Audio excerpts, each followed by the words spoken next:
G'day guys, Brandon here, and today I wanted to share with you a kind of a little mind map to help you put into perspective the way that you need your mind to be to actually become the person that you want to be that's going to achieve the goals that you've set.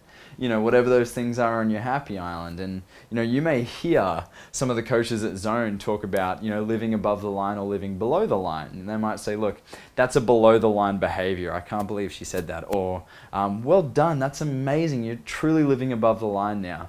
Now, these aren't really phrases or terms that like roll off the tongue well, but you'll probably hear them around the gym or hear us using them, even some of the other athletes, because we talk about this quite a lot. I just wanted to take the opportunity now to put it down into a video so that you guys can sink your teeth into it whenever you feel the need. Now, to live above or below the line essentially is a way to behave, to think, to act, or respond to particular situations or scenarios. Now, you know, living below the line is what we call the easy way out.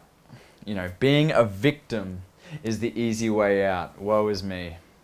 You know, I can't believe that happened to me. You know, understandably, and I don't want to sound disrespectful, you know, bad things can happen to us. You know, the worst atrocities can be bestowed upon us against our own will. However, one choice we do have is to be able to look at that scenario, look at that situation and go, who do I need to be right now to make sure I can get out of this scenario in the best way possible? And one of the best ways we can do that is become a victor, to live above the line versus living below the line. So I'm going to break that down for you guys and what that looks like and the common characteristics of someone who lives below the line and someone who lives above the line. And you may identify particular people in your life that live above or below, and you might identify some things in yourself that are below or above the line that you can identify and go, okay, maybe that's something I can work on, or maybe that's something I can become a little bit more conscious of. So the whole idea of today, this is not a scripted video, so it's not going to be cut and edited. So if I make any like wordy mistakes or get stuck on a word, sorry, live with it. So what does it mean to live below the line, to be a victim? Okay, what does it mean? Well, one of the first characteristics we see in people that live below the line is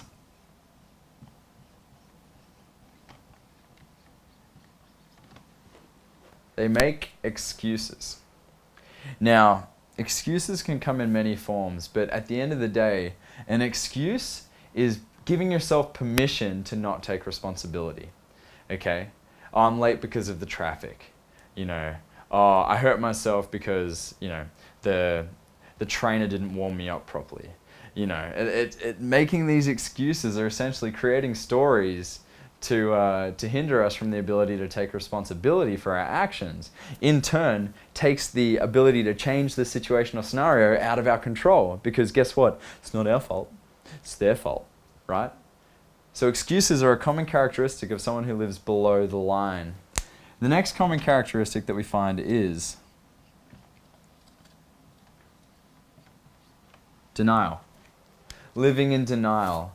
Looking at things going, out of sight, out of mind, I'm not going to deal with you right now because you are not going to be a part of my reality. And so denial is essentially not accepting what is. You know, not accepting a scenario or a situation. You know, it's like someone who looks down at their obese body and says, oh, I'm not fat, I'm just big boned. You know, I guess that's the classic example. And living in denial is one way to kind of, turn off that pain dial momentarily. But guess what? That pain dial gets cranked back up when you least expect it. You know, in the happy and sad island, we talk about to get away from the sad island, we need to identify all the things that need to change. And it's kind of like rocks in a backpack, that if you're trying to climb a mountain, you've got to take those rocks out because they're just going to weigh you down. You need to take them out, look at them and say, I see you, but you're not going to be a part of my journey or my life. Goodbye. Okay? So denial is another way that we can live below the line. And the last one, but which seems to be the most common trait of someone who lives below the line, is blame. Blaming other people.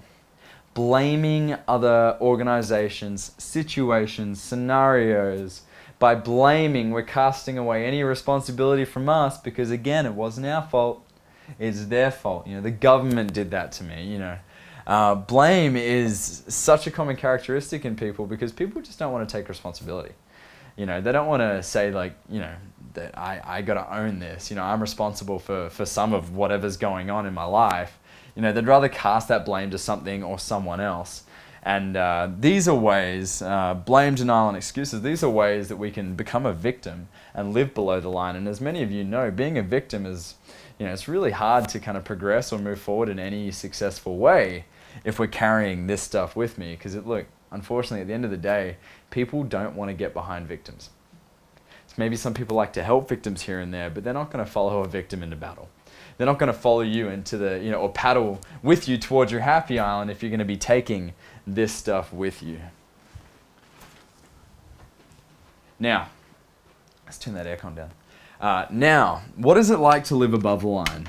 What is it like to be a victor? What kind of headspace do I need to have to be successful in living above the line in my mindset, in my actions, in my thoughts and feelings?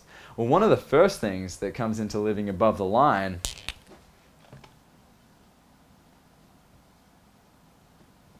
is ownership. Now, by taking ownership, sorry if that's a bit small, by taking ownership of our actions, feelings, and behaviors, we now then take responsibility for our scenario, for our situation, or whatever kind of place we're in at any given moment. Ownership is a massive one because it's essentially stating that, yes, I may have messed up, but guess what? Because I messed up, I have the ability to fix it because no one else is going to fix it because this is my shit, not someone else's. Okay? Along with that comes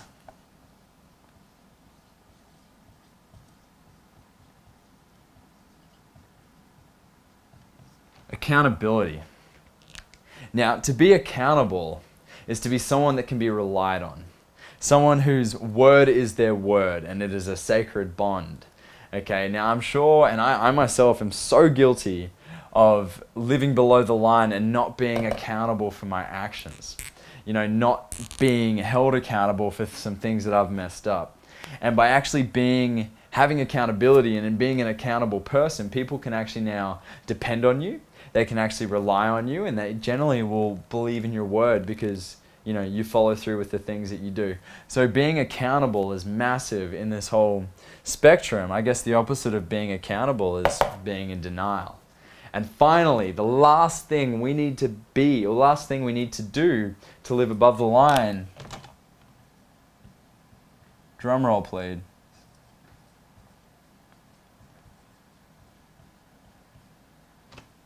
is to be responsible, to have responsibility. And you've heard me mention it all throughout this video. The second you take responsibility for your shit, you then gain the right and the ability to do something about it. Not to just sit there and wallow as a victim, but to actually put on your victor pants and move forward successfully. By taking ownership, by being accountable, and by being responsible, you now have every right to pursue your goals to your best ability. And trust that if you fail, you'll take responsibility for failing. Because then you can go, why did I fail? Oh, here's why. Rather than, if you fail, blaming someone else for the reason you fell. I see this all the time. People are trying to get in shape and they do all this amazing stuff for their body and then they fall off the bandwagon. Why? Oh, because my family didn't support me in my choices. Because the program was too hard.